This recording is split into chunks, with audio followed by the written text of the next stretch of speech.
Hello, my self नवीन कुमार। और एक company है जो कि फोस्फेट, जो एक केमिकल होता है, उसको बनाने का काम करती है और साथ में इसकी ट्रेडिंग भी करती है। सो इसी टाइप के जो कंपनी के पास में और भी केमिकल्स हैं, producer of linear alkyne benzene, so sulphonic acid, जिसको लाप्सा के नाम से भी जानते हैं कॉमनली। इसी टाइप की कंपनी जो वॉशिंग पाउडर वगैरह में काम आता है, केक्स में भी काम आता है, टॉयलेट्स में भी काम आता है, क्लीनर टॉयलेट क्लीनर्स के फॉर्म के अंदर। सो ये केमिकल्स और दूसरे केमिकल्स को भी कंपनी मैन्युफैक्चरिंग का और इसके अलावा और भी केमिकल्स को कंपनी ट्रेडिंग का काम भी करती है। ऐसी ये कंपनी जिसका नाम है इंडियन फॉस्फेट, ये कंपनी अपना आईपीओ लेके आ रही है, और जो कि इस आईपीओ के through company 67 crore 36 lakh rupees उठाना चाह रही है। और जो कंपनी अपनी पूरी वैल्यू लगा रही है वो लगा रही है 247 करोड़ रुपीज़।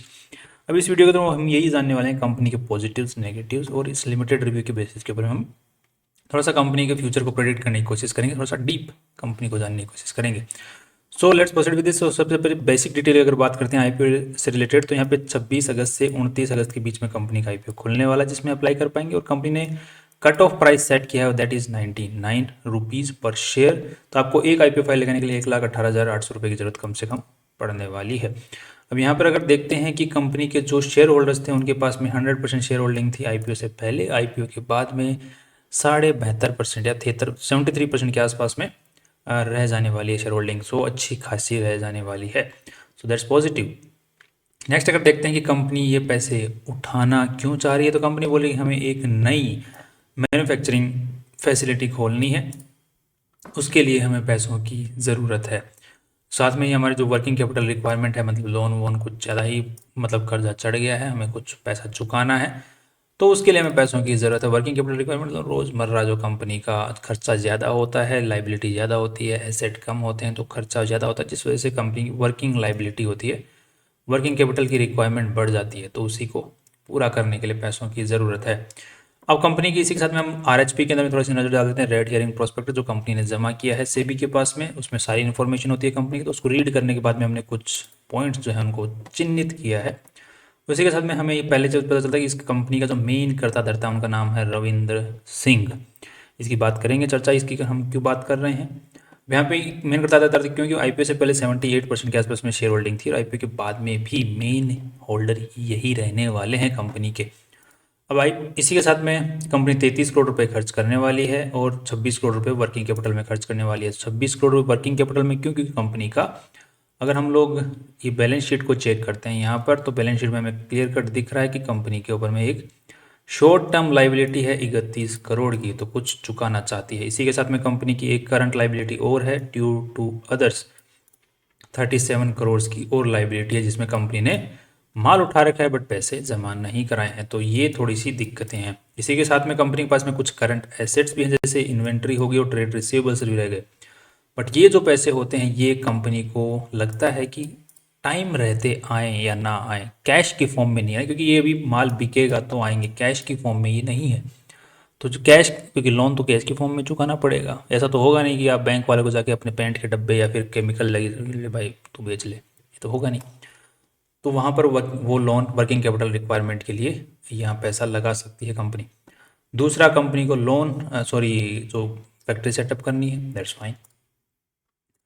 नेक्स्ट अगर देखते हैं कंपनी के ऊपर में आज के दिन काफ़ी सारे क्रिमिनल कंप्लेंट्स हैं कंपनी के खिलाफ और कंपनी की सब्सिडरी के खिलाफ भी हैं।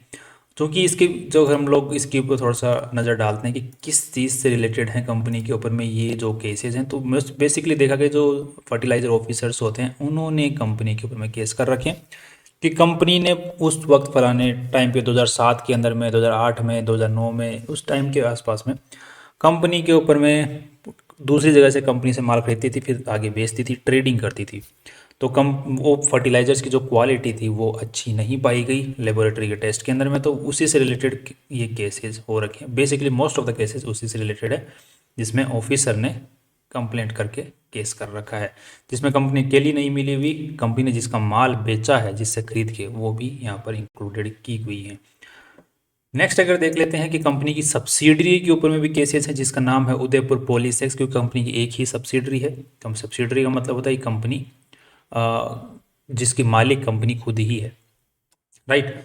तो यहाँ पर कंपनी की सब्सिडरी है उदयपुर पॉलीसेक्स लिमिटेड। तो यहाँ पर केसेस जो रखे हैं वो एम्प्लॉइज से रिलेटेड हो रखे हैं सब्सिडरी के ऊपर में, कि जैसे कोई एम्प्लॉई है उसकी जान चली गई काम करते वक्त फैक्ट्री के अंदर में, तो उन्होंने केस कर दिया है इस टाइप से, या फिर कंपनी ने किसी एम्प्लॉई को ऐसे निकाल दिया है, इसका कोई पर्टिकुलर रीज़न अच्छा नहीं लगा एम्प्लॉई को, तो एम्प्लॉई ने केस डाल दिया। इस टाइप के रीजंस भी यहाँ पर हैं लेबर कोर्ट के अंदर में। तो इस टाइप के केसेस कंपनी के ऊपर में हैं, जिसको सब्सिडरी के ऊपर में इस टाइप के हैं और कंपनी के ऊपर में उस टाइप के, जो कि अभी भी एक सवाल उठाते हैं कि कंपनी खराब क्वालिटी का फर्टिलाइज़र अगर बेच के पैसे कमा रही है तो फिर यहाँ पर थोड़ी सी दिक्कत है, कंपनी को फ्यूचर में बने रहने में बहुत बड़ी दिक्कत आ सकती है, क्योंकि ये कंपनी की जो इज्जत होती है, जो रेपुटेशन होती है, उसको ख़राब करते हैं ये जो पहले वाले जो केसेस हमने देखे हैं। नेक्स्ट अगर आप देख लेते हैं एक बार ये कंपनी के ऊपर में प्रॉपर्टी वगैरह के ऊपर क्या हाल है, तो प्रॉपर्टी की अगर बात करते हैं तो कंपनी के जितनी भी प्रॉपर्टी हैं, इमूवेबल प्रॉपर्टीज़ हैं, जो वो सारी की सारी लीज़ पर हैं। कुछ 99 ईयर्स के लीज़ पर हैं, जैसे इंडस्ट्रियल एरिया के अंदर में कंपनी ने ले रखी हैं फैक्ट्री सेटअप के लिए। बाकी जो छोटे मोटे ऑफिसेज खोल रखे हैं अलग अलग शहरों के अंदर में, वो लीज़ पर हैं सारे, बट वो इतने बड़े ऑफिस नहीं है, छोटे छोटे ऑफिस खोल रखे हैं 10x10 के इस टाइप से, वो रेंट पे हैं। तो बेसिकली देखा जाए तो company owns nothing in immovable properties, but लंबे टाइम के लिए होल्ड करती है, तो जैसे 100 साल के लिए, 99 साल, 95 साल के लिए लीज पे ले रखा है, वो भी सस्ते के भाव के अंदर में। तो वो एक काइंड ऑफ ओनरशिप, 100 साल की ओनरशिप एक बहुत बड़ी चीज़ होती है। नेक्स्ट अगर आप देख लेते हैं कि कंपनी की जो कैपेसिटी आज के दिन चल रही है यूटिलाइजेशन, वो काफ़ी कम चल रही है, 40% के आसपास में चल रही है, 17%, 11%। सो काफ़ी कम कैपेसिटी यूटिलाइजेशन काम हो रहा है। तो अभी भी कंपनी के पास में अच्छा खासा मैन्युफैक्चरिंग फैसिलिटी मतलब जो है और मैन्युफैक्चर कर सकती है। बट यहाँ पे नई कंपनी मैन्युफैक्चरिंग फैसिलिटी खोली तो वो एक अलग केमिकल के लिए खोल रही है। नेक्स्ट अगर आप देख लेते हैं कि कंपनी के ऊपर में जो कंटिजेंट लाइबिलिटी है वो एक 114 करोड़ की है, जिसमें कंपनी ने मोस्टली, एक तो कुछ इनकम टैक्स के हैं, बाकी मोस्टली जो है कंपनी ने कॉर्पोरेट गारंटीज दे रखी हैं, उनको लेकर के उनको लेकर के कंपनी की जो है कंटिजेंट लाइबिलिटी है। दैट मीन्स कि कंपनी का अगर वो लोन पे नहीं करते हैं जिनके बिहाफ में कंपनी ने गारंटी दी है, तो कंपनी को पैसा देना पड़ेगा, दैट्स कॉर्पोरेट गारंटी। तो वो कंटिजेंट लाइबिलिटी में कि कंपनी को खर्चा भुगतना पड़ सकता है। तो यहाँ पर एक इन्फॉर्मेशन को देखते हुए लग रहा है कि कंपनी, ये जो उदयपुर पॉलीसेक्स लिमिटेड कंपनी है, ये कंपनी की सब्सिडरी नहीं है, ये एक एसोसिएट कंपनी है। सब्सिडरी में डिफरेंस ये होता है कि कंपनी का डायरेक्ट कंट्रोल होता है, जिसमें 50% से ज़्यादा शेयर होल्डिंग जो होती है कंपनी की होती है। तो यहाँ पर देखने को मिल रहा है कि 26% शेयर होल्डिंग ही अपनी कंपनी के, बाकी के जो मालिक हैं वो रविंद्र सिंह हैं, जो कि इंडियन फॉस्फेट लिमिटेड कंपनी के मालिक भी हैं। सो एक मालिक है, उसके दो कंपनियों के अंदर में मालिकाना हक है, बट अपना जो आईपीओ लगा रहे हैं वो इस कंपनी में लगा रहे हैं, इस वाली कंपनी में। और ये वाली जो कंपनी है, इस कंपनी का सिर्फ 26% ही होल्ड करती है। तो यहाँ पर ये जो बंदा है ये ज़्यादा कंट्रोल करता है इस कंपनी को, बजाय इस अपने जिसमें पैसा लगा रहे हैं इस कंपनी के, तो हम ज़्यादा कंट्रोल नहीं कर पाएंगे इस कंपनी को। सो प्रॉब्लम ये है कि कल को दोनों का बिजनेस जो है वो सेम है, तो ये बंदा कल को यहाँ से जो बिजनेस आ रहा है, इस कंपनी में जो बिजनेस आ रहा है उसको डाइवर्ट कर सकता है इस कंपनी में, और यहाँ से प्रॉफिट ज़्यादा कमा सकता है। सो एक कॉन्फ्लिक्ट ऑफ इंटरेस्ट जो है वो पैदा हो सकता है।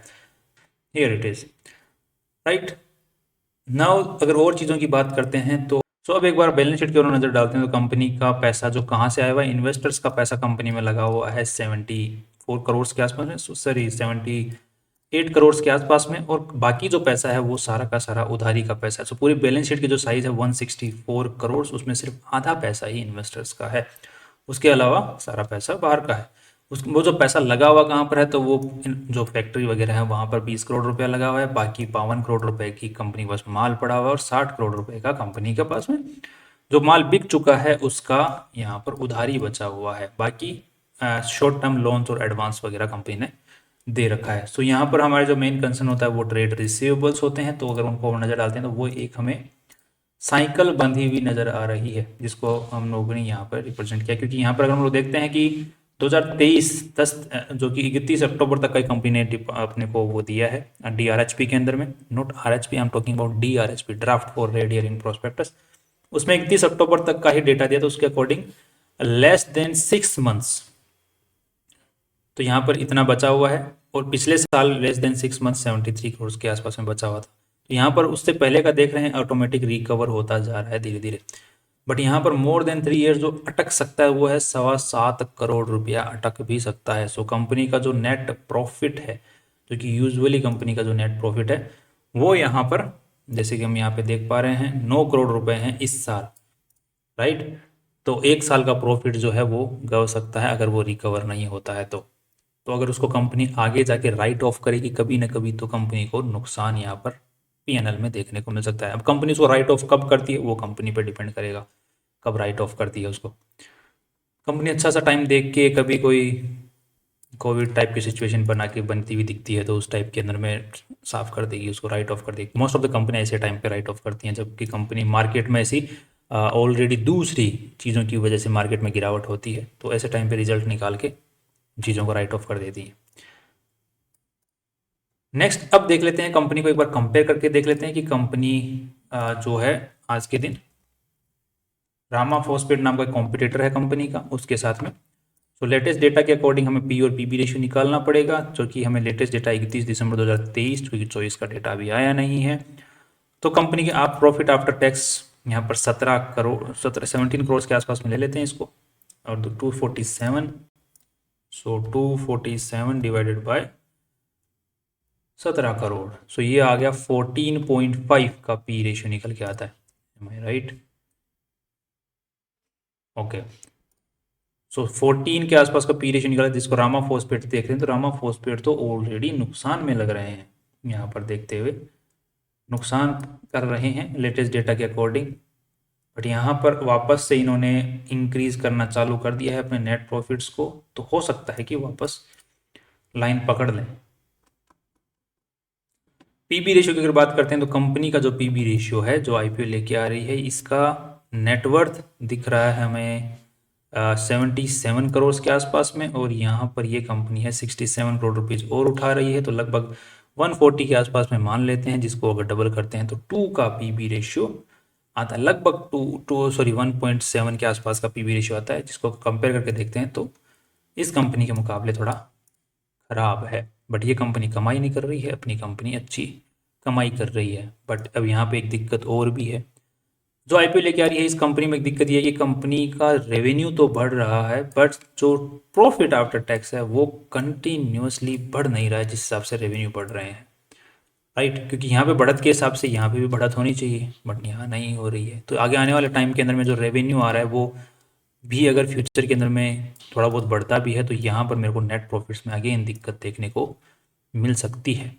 तो कंपनी या तो राइट ऑफ कर रही है, जो बकाया पुराना हो रहा है उसको राइट ऑफ कर रही है, जो एक्सेप्शनल आइटम्स के अंदर में निकाल रही है उसको, जिसकी वजह से नेट प्रॉफिट्स नहीं बढ़ रहे। तो फ्यूचर के अंदर में एक कंसर्निंग पॉइंट है। दूसरा, कंपनी का जो लोन है वो रेगुलरली बढ़ रहा है, अगर यहाँ पे देखते हैं तो वो बहुत ज़्यादा हाई के ऊपर में, जिसको कंपनी चुका तो देगी but the point is company का फिर बढ़ जाएगा। तो ये कुछ रिस्क्स हैं जो कि नज़र आ रहे हैं कंपनी को लेकर के।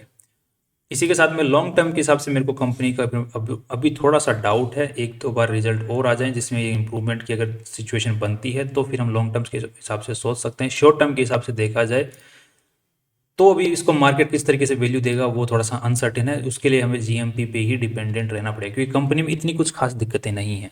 कुछ दिक्कतें हैं जैसे कि कॉन्फ्लिक्ट ऑफ इंटरेस्ट वाली दिक्कत है, साथ में ही कंपनी का ये जो प्रॉपर्टी कुछ ओन नहीं करती है, बट उसके अलावा भी कंपनी के पास में ट्रेड रिसीवेबल की भी दिक्कत है, कंट्रोल वो जो पुराना रिकवर नहीं हो रहा है।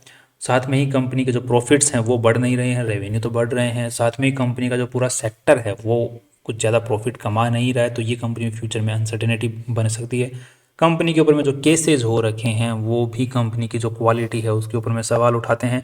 सो there are so many negative points here.